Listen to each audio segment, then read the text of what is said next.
Bro, look at this meal. What a day.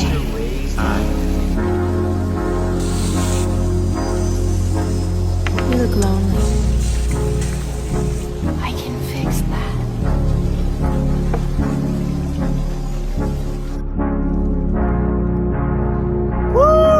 Look at what I looked like a year ago when I fell into the facade of the vegan diet. Eggs, steak, cheddar cheese, avocado, raw buffalo milk. Look at what it does to the body. This is a biblical based diet.